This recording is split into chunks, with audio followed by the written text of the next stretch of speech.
Good evening. I'm going to start tonight by asking a question. And that question is it okay for a person in this country to work 40 hours a week, be living in poverty? I don't think so. And unfortunately, there's 3.6 million workers, 5% of our total workforce doing just that.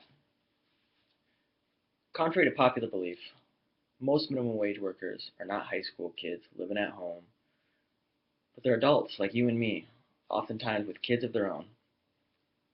The average age of a minimum wage worker is actually 35 years old, with 88% being at least the age of 20.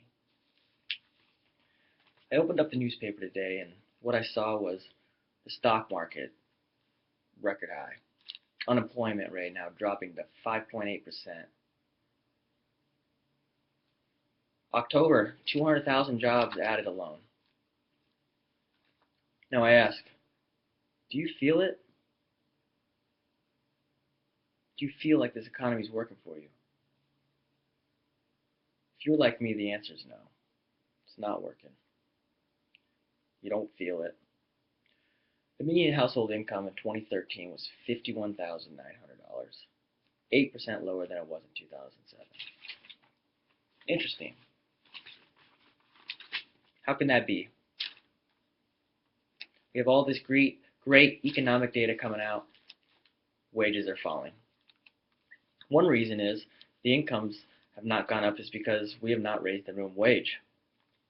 Gross domestic product growth does not lead to a rise in median incomes because company after company takes its profits, they spend it on dividends, stock buybacks, and CEO pay increases.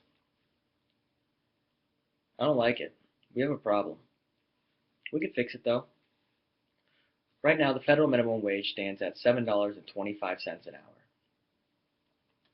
If minimum wage would have kept up with inflation, it would be at $21.72, according to a March 2012 study by the Center for Economic and Policy Research. Arizona's minimum wage is $7.90. That comes to $15,168, and that's before taxes. Not enough? I used to think that if you raise the minimum wage, it's going to be a job killer. All the prices are going to go up, and it's just going to ruin small businesses. But we've done it many, many, many times since 1938. We're doing pretty good. It's not the end of the world.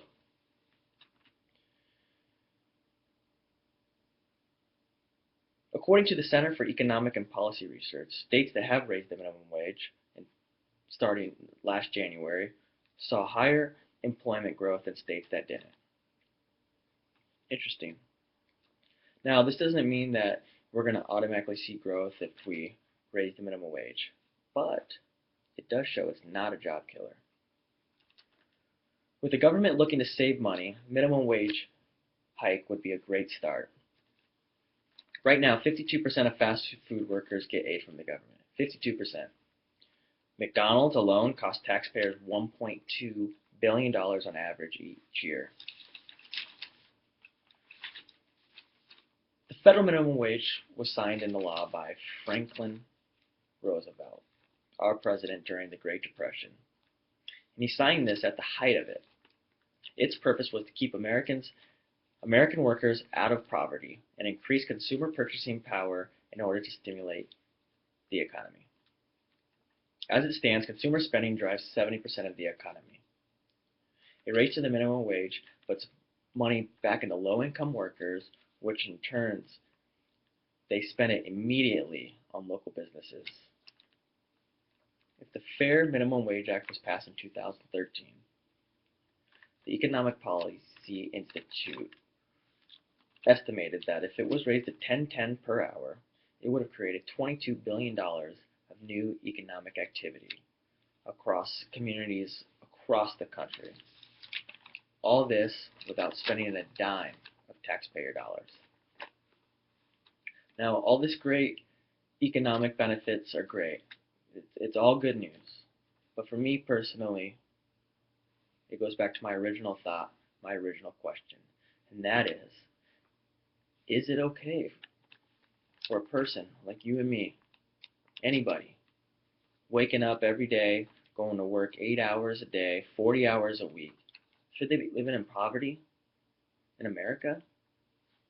No. You know it. I know it. We all know it. It's not right. It's not okay. But we can change it. We can start by writing our elected officials and talking about it with friends and family. Thank you for your time, and good night.